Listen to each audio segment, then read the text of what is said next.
Hey guys, welcome back to my channel. ನನ್ನ ಚಾನಲ್ಗೆ ತುಂಬ ಸ್ವಾಗತ. ಇವತ್ತಿನ ವ್ಲಾಗಲ್ಲಿ ನಾನು ನಿಮಗೆ ನನಗೆ ಇಷ್ಟವಾಗಿರುವಂತಹ ರೆಸಿಪಿನ ಶೇರ್ ಮಾಡ್ತಾ ಇದ್ದೀನಿ.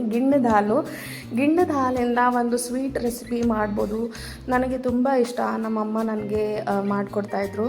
ಸೊ ಗಿಣ್ಣದ ಹಾಲು ಬರಬೇಕು ಅಂತಂದರೆ ಆಕಳ ಯಾವಾಗ ಕರು ಹುಟ್ಟುತ್ತೆ ಆಕಳಿಗೆ, ಅಂದರೆ ಫಸ್ಟ್ 3 days ಏನು ಗಟ್ಟಿ ಮಿಲ್ಕ್ ಬರುತ್ತೋ ಎಲ್ಲೋಯಿಶ್, ಅದರಲ್ಲಿಂದೆ ನಾವು ಸ್ವೀಟ್ ಮಾಡೋದು. ಅದಕ್ಕೆ ಅಂತಾರೆ ಗಿಣ್ಣದ ಹಾಲು ಅಂತ. ಸೊ ಇಲ್ಲಿ ನಾನು 1 ಲೀಟರ್ಗೆ ಗಿಣ್ಣ ಹಾಲು ನಾನು 1 ಗ್ಲಾಸ್ ಜೊತೆ ನಾರ್ಮಲ್ ಮಿಲ್ಕ್ ಮಿಕ್ಸ್ ಮಾಡಿ ಅದಕ್ಕೆ ಒಂದು ಸ್ವಲ್ಪ ಬೆಲ್ಲನ ಹಾಕಿ ಕರಗಲಿಕ್ಕೆ ಬಿಟ್ಟಿದ್ದೀನಿ. ಬೇಕಿದ್ದರೆ ನೀವು ಏನಂತಾರೆ ಬೆಲ್ಲದ ಪೌಡರ್ ಇದ್ದರೆ ಕ್ವಿಕ್ಕಾಗಿ ಆಗುತ್ತೆ. ಸೊ ಒಂದು ಸ್ವಲ್ಪ ತಾದ ನಂತರ ಈ ರೀತಿ ನಾನು ಸೋಸ್ಕೊತಾ ಇದ್ದೀನಿ, ಏನಾದರೂ ಕಡ್ಡಿ ಕಸ ಏನಾದರೂ ಇದ್ದರೆ. ಸೊ ಯಾವಾಗಲೂ ಸೋಸ್ಕೊಳ್ಳೋದು ಇಂಪಾರ್ಟೆಂಟ್. ಸೊ ಎಲ್ಲ ಕರಗಿದ ನಂತರ ಈ ರೀತಿ ಸೋಸ್ಕೊಂಡು 2 ಪಾತ್ರೆಯಲ್ಲಿ ಹಾಕಿಟ್ಟಿದ್ದೀನಿ. ಸೊ ಇದಕ್ಕೆ ನಾನು ಕೊಬ್ಬರಿ ಪುಡಿ ಹಾಕ್ತಾಯಿದ್ದೀನಿ, ಒಣ ಕೊಬ್ಬರಿ. ಸೊ ಜಾಸ್ತಿ ದಿನ ಇಡಬೇಕು ಅಂತಂದರೆ ಒಣ ಕೊಬ್ಬರಿ ಹಾಕಿ, ಸ್ವಲ್ಪ ಏಲಕ್ಕಿ ಪುಡಿ, ಆಮೇಲೆ ಒಂದು ಸ್ವಲ್ಪ ಡ್ರೈ ಫ್ರೂಟ್ಸ್ ಬೇಕಿದ್ರೆ ಆಪ್ಷನಲ್. ನನಗಂತರೂ ಇದರಲ್ಲಿ ಏಲಕ್ಕಿ ಪುಡಿ ಮತ್ತು ಒಂದು ಸ್ವಲ್ಪ ಒಣ ಕೊಬ್ಬರಿ ಪೌಡರ್ ಹಾಕಿದರೆ ಟೇಸ್ಟ್ ಸಖತ್ತಾಗಿರುತ್ತೆ.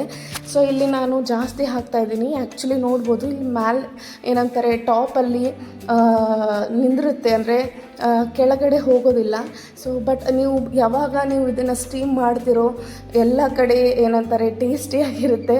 ಸೊ ಒಂದ್ಸಲ ಮಿಕ್ಸ್ ಮಾಡಿ ಸ್ಟೀಮ್ ಮಾಡೋಕ್ಕಿಂತ ಮುಂಚೆ ಇಲ್ಲಿ ನಾನು ಚೆನ್ನಾಗಿ ಮಿಕ್ಸ್ ಮಾಡ್ತಾಯಿದ್ದೀನಿ. ಮುಂಚೆ ನೀವು ಇದು ಹಾಕೋಕ್ಕಿಂತ ಮುಂಚೆ ಬೆಲ್ಲ ಹಾಕಿದಾಗ ಟೇಸ್ಟ್ ಮಾಡಿ.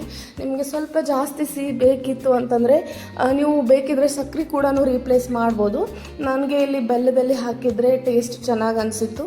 ಸಕ್ಕರೆ ಹಾಕಿದರೆ ವೈಟ್ ಆಗುತ್ತೆ, ಬೆಲ್ಲ ಹಾಕಿದರೆ ಒಂದು ಸ್ವಲ್ಪ ಕಲರ್ ಡಲ್ ಬರುತ್ತೆ, ಬಟ್ ಟೇಸ್ಟ್ ಸಖತ್ತಾಗಿರುತ್ತೆ.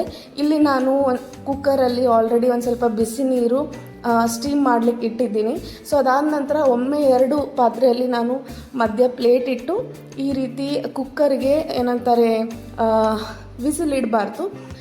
ಒಂದು 15-20 ಮಿನಿಟ್ಸ್ ಹೈ ಫ್ಲೇಮಲ್ಲಿ ಈ ರೀತಿ ನೀವು ಸ್ಟೀಮ್ ಮಾಡಬೇಕು. ಸೊ ಚೆಕ್ ಮಾಡಿ ಮಧ್ಯದಲ್ಲಿ ಆಗಿದೆನಾ ಇಲ್ಲ ಅಂತ. ಒಂದು ಸ್ವಲ್ಪ ಚೀವಿ ಟೈಪ್ ಅಂತಂದರೆ ಸ್ಟಿಕ್ಕಿ ಟೈಪ್ ಆಗುತ್ತೆ. ನನಗೆ ಒಂದು ಸ್ವಲ್ಪ ಜಾಸ್ತಿ ಸ್ಟಿಕ್ಕಿ ಬೇಡ. ಸೊ ಹಾಗಾಗಿ ಸ್ವಲ್ಪ ಮುಂಚೆನೇ ತೆಗ್ದಿದ್ದೀನಿ. ನಿಮಗೆ ಇನ್ನೂ ಚೆನ್ನಾಗಿ ಪರ್ಫೆಕ್ಟಾಗಿ ಕೈಯಲ್ಲಿ ಹಿಡಿಬೇಕು ಅಂದರೆ ಇನ್ನೊಂದು 5 ಮಿನಿಟ್ಸ್ ಏನಂತಾರೆ ನೀವು ಮೀಡಿಯಮ್ ಫ್ಲೇಮಲ್ಲಿ ಎಕ್ಸ್ಟ್ರಾ ನೀವು ಸ್ಟೀಮ್ ಮಾಡ್ಬೋದು. ನನಗೆ ಪೇಷನ್ಸ್ ಚೂರು ಇರಲಿಲ್ಲ. ಸೊ ಹಾಗಾಗಿ ಇಮ್ಮಿಡಿಯೇಟಾಗಿ 5 to 10 ಮಿನಿಟ್ಸ್ ಆದ ನಂತರ ನಾನು ಇಲ್ಲಿ ಕಟ್ ಮಾಡಿ ನಿಮಗೆ ತೋರಿಸ್ತಾ ಇದ್ದೀನಿ. ನೋಡಿ ಇಲ್ಲಿ. ಸೊ ಸ್ವಲ್ಪ ಕ್ರ್ಯಾಕ್ ಆಗಿದೆ, ಬಟ್ ನನಗೆ ಪೇಷನ್ಸ್ ಇರಲಿಲ್ಲ. ಸೊ ಹಾಗಾಗಿ ನಿಮಗೆ ತೋರಿಸ್ತಾ ಇದ್ದೀನಿ. ನನಗೆ ಈ ಕನ್ಸಿಸ್ಟೆನ್ಸಿ ತುಂಬಾ ಇಷ್ಟ. ನಿಮಗೆ ಇನ್ನೊಂದು ಸ್ವಲ್ಪ ಸ್ಟಿಕ್ಕಿನೆಸ್ ಬೇಕು ಅಂತಂದರೆ, ಹಾರ್ಡ್ ಬೇಕು ಅಂದರೆ 5 ಮಿನಿಟ್ಸ್ ಎಕ್ಸ್ಟ್ರಾ ಇಡಿ. ಸೊ ತುಂಬಾ ಟೇಸ್ಟಿ ಇರುತ್ತೆ, ಹೆಲ್ದಿ ಕೂಡ.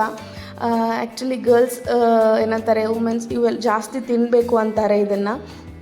ಸೊ ಎಲ್ಲ ಕಡೆ ಸಿಗೋದಿಲ್ಲ. ಯಾರಾದರೂ ಎಮ್ಮೆ ಸಾಕೋರಿದ್ರೆ, ಆಮೇಲೆ ಆಕಳ ಸಾಕೋರಿದ್ರೆ, ಅವರು ಅಕ್ಕಪಕ್ಕದಲ್ಲಿ ಇದ್ದರು ಅಂತಂದರೆ ಹೇಳಿಡಿ. ಯಾವಾಗಲೂ ಏನಂತಾರೆ ಹಸು ಹುಟ್ಟಿದಾಗ ಫಸ್ಟ್ 3 days ಈ ಬರುವ ಮಿಲ್ಕ್ ನಿಮಗೆ ಕೊಡ್ತಿದ್ರು ಅಂದರೆ ತುಂಬಾ ಒಳ್ಳೆಯದು.